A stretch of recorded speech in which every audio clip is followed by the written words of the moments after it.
주님께서 여러분과 함께 사제의 영과 함께 요한이 전한 거룩한 복음입니다. 주님 영광 받으소서.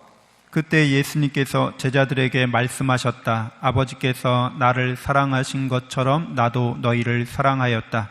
너희는 내 사랑 안에 머물러라. 내가 내 아버지의 계명을 지켜 그분의 사랑 안에 머무르는 것처럼 너희도 내 계명을 지키면 내 사랑 안에 머무를 것이다. 내가 너희에게 이 말을 한 이유는 내 기쁨이 너희 안에 있고 또 너희 기쁨이 충만하게 하려는 것이다. 이것이 나의 계명이다.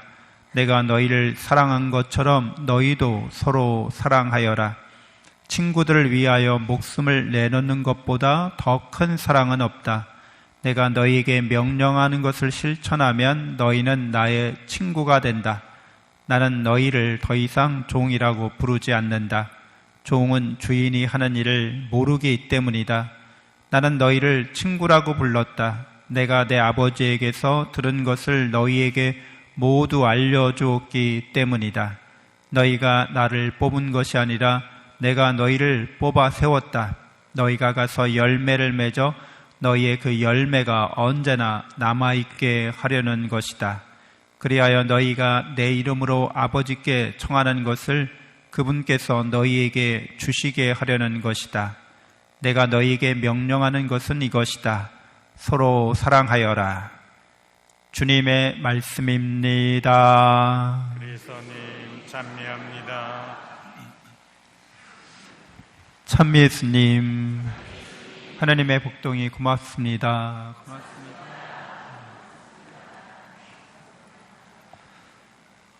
네, 예수님께서 우리에게 사랑의 계명을 주셨습니다.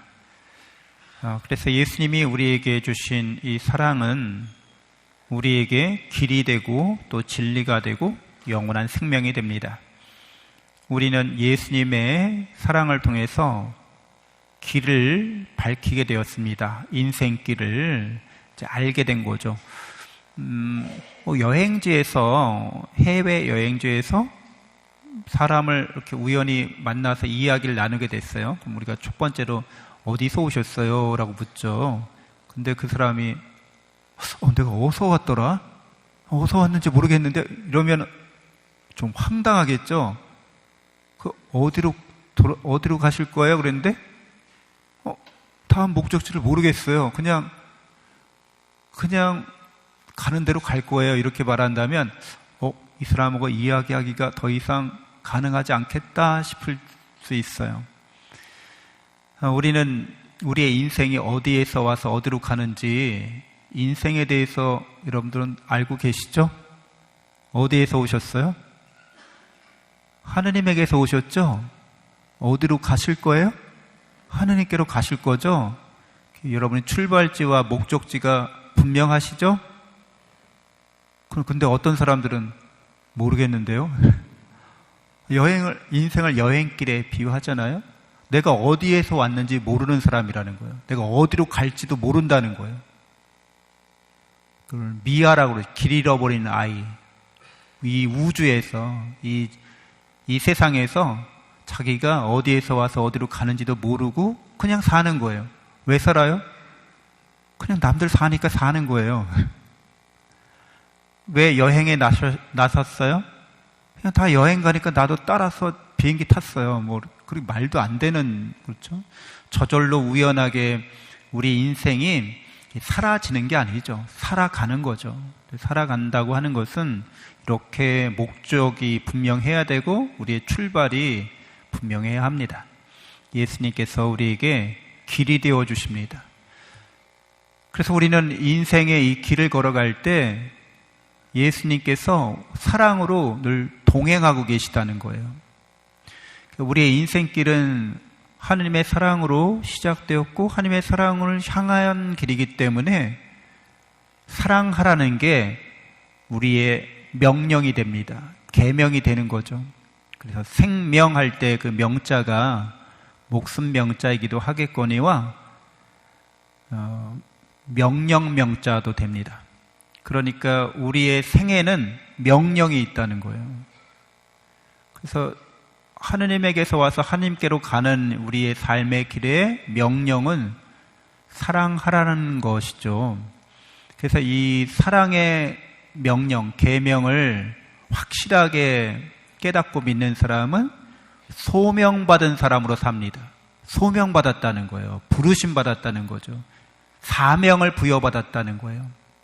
그러니까 우리는 태어나서 자라서 결혼해서 가정을 꾸리고 이런 것들을 동물들과 다르게 수행하는 거죠. 동물들은 그것들을 기능적으로 수행합니다. 그러니까 본능적으로 그렇게 한다는 거예요.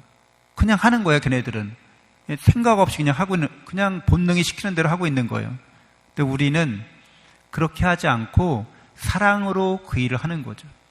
우리가 어떤 직업을 갖든지 일을 갖든지 이 세상에서 어떤 일을 할 때 우리가 돈이나 명예나 권력을 추구할 때 그런 것들은 목적이 아닌 거예요. 수단인 거지. 우리의 목적은 사랑하는 거예요. 그래서 우리는 하느님을 사랑하기 위해서, 이웃을 나처럼 사랑하기 위해서 그래서 그 모든 일들을 하는 거죠. 그리고 그 모든 일을 할 때 예수님이 늘 우리와 동행해 주시는 거죠. 우리가 그런 사랑의 길을, 사랑의 계명을, 소명을, 사명을 완수하도록 늘 동행해 주십니다. 그래서 예수 그리스도의 사랑으로 우리는 죄로부터 구원받는 거죠. 죄는 하느님의 사랑으로 자기 자신이 살고 있다는 것을 믿지 않는 것, 깨닫지 못하는 것, 부정하는 것을 말합니다.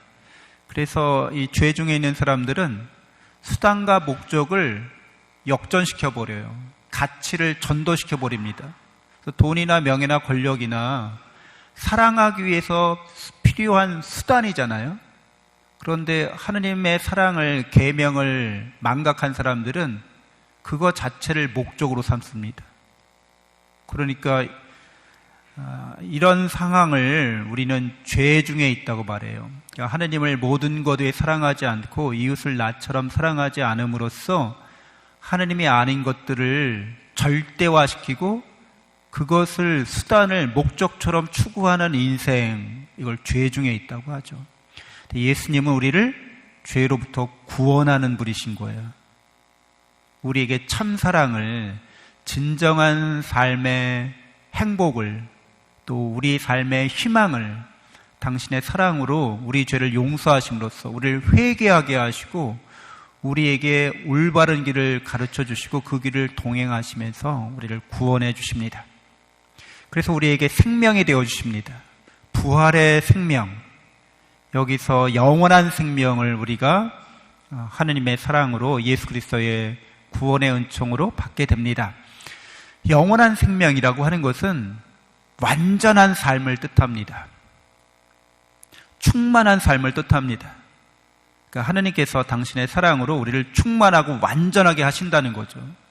그게 우리가 누려야 할 하느님의 생명입니다. 하느님이 우리를 그렇게 그 생명에 참여하도록 우리를 불러주십니다. 우리를 초대하시고 은혜를 베푸십니다. 그래서 예수 그리스도는 길이요 진리요 생명이신데 예수님께서 이토록 우리를 사랑하셨다는 거예요. 내가 너희를 올바른 길로 길이 되어줬고 너희의 길에 내가 늘 동행했고 그래서 너희를 죄로부터 구원했고 영원하고 완전한 행복과 삶을 주셨다는 거예요. 그러니까 내가 너희를 사랑한 것처럼 너희도 서로 사랑하라는 거죠. 그래서 우리들도 어떻게 해야 돼요? 우리가 신앙인들이 만나서 이야기하고 대화하고 소통하고 이렇게 하잖아요. 친교를 이루죠. 예수님이 우리를 사랑하신 것처럼 우리가 같은 길을 가고 있는지, 구원의 길을 가고 있는지, 늘 예수 그리스도의 사랑으로 동행하고 있는지, 또 우리가 영원한 생명과 영원한 행복을 체험하고 있는지, 그 하나님의 사랑에서 그런 것들을 서로 베풀고 나누는 거죠. 계속 서로가 서로에게 격려하고 지지하고 서로에게 힘이 되어주는 거죠. 그래서 우리가 그렇게 서로 사랑함으로써 많은 사람들에게, 예수 그리스도의 복음을 모르는 사람들에게, 길 잃은 사람들에게, 죄 중에 있는 사람들에게 또 영원한 생명과 행복에 대한 희망을 잃어버린 사람들에게 되찾아줘야 합니다. 그리스도인의 제자로서 우리가 해야 될 사명인 거죠. 한국 사회는 얼마나 심각합니까, 여러분? 한국 사회에는 출생률이 0.76이었는데 0.67이었나요? 0.6 이하로 떨어졌다고 그래요. 그러니까 출생률이 최저 수준인 거죠. 이런 수준은 뭐 중세시대 패스트가 창궐해서 사람들이 아이 낳는 거를 두려워하는 정도 큰 재앙이 닥친 거라는 거죠. 큰 전쟁이나 재앙이 닥쳐서 자연재해가 닥친 경우라든가. 아니에요. 전쟁과 재해가 일어나도 사람들은 열렬하게 사랑합니다. 그래서 베이비 붐이라고 전쟁 후에는 아이들 굉장히 많이 낳아요. 그러니까 이건 전쟁보다 더 심각한 상황이라는 거죠. 자살률 1위입니다. 이건 뭐예요? 생명의 그 힘이 약화되고 있다는 걸 뜻하잖아요. 왜? 사랑이 없기 때문이죠. 우리 사회에 하느님의 사랑이 없는 거예요. 사람들이 길을 잃고 죄 중에 살면서 악한 삶을 살고 있다는 거죠. 우리 사회는 심각합니다. 위기의식을 가져야 돼요. 근데 이런 사회 현상에서 누구만이 구원의 빛을 비춰줄 수 있어요? 그리스도만이. 그리스도 신자들만이 이거를 해결할 수 있는, 이걸 풀어갈 수 있는 진리를, 그런 은총을 받은 사람들인 거죠.